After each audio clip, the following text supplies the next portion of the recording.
Humarap kanina sa pagdinig ng Senate Blue Ribbon Committee si COA Chairwoman Grace Pulido Tan. Inisa-isa niya mga mambabatas na nagbigay umano ng pondo sa mga peking NGO.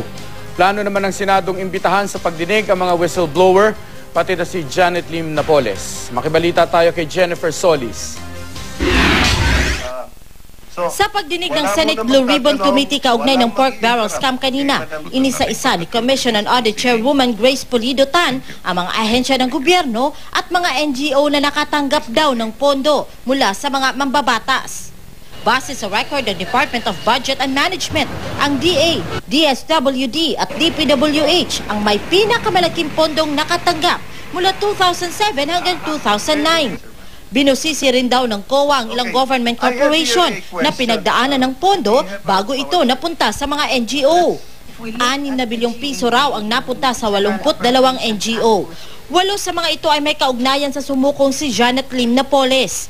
Sinabi rin ni Pulido Tan na iligal ang paglilipat ng mga implementing agency ng pondo sa mga NGO. Halimbawa, ang pagbibigay ng pondo ng Department of Agriculture sa isang NGO na siyang magbibigay ng pera o gamit sa mga magsasaka.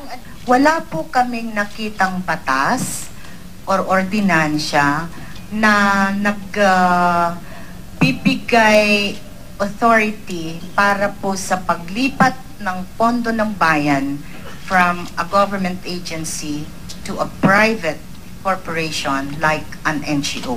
Nadiskubre daw ng COA na marami sa mga NGO ang umano'y walang opisina, direhistrado, may mga ghost project at naglista ng mga peking beneficiary. At marami raw sa mga transaksyon ng mga NGO, permado ng mga senador na sina Juan Ponce Enrile, Bong Revilla Jr., Jinggoy Estrada at Gringo Hunasan.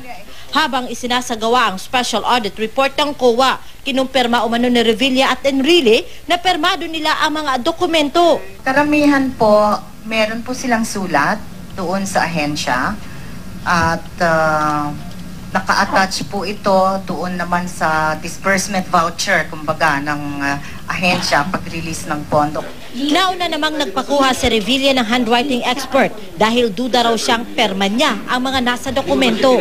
Nagpahayag din siya kahapon na di siya dadalo sa pagdinig ng Blue Ribbon Committee. Ganon din si Enrile at Hunasan, pero handa raw silang sumagot sakaling ipatawag ng komite. Kanina naman nagdesisyon din si Estrada na di siya dadalo sa pagdinig. I believe that my presence during this investigation may be conceived as deterring the resource persons from providing relevant information. Kaya rin daw ni Estrada na patunayang wala siyang naibulsa sa kanyang pork barrel. Inisa-isa rin ni Pulido Tan ang mga kongresistang dawit sa scam.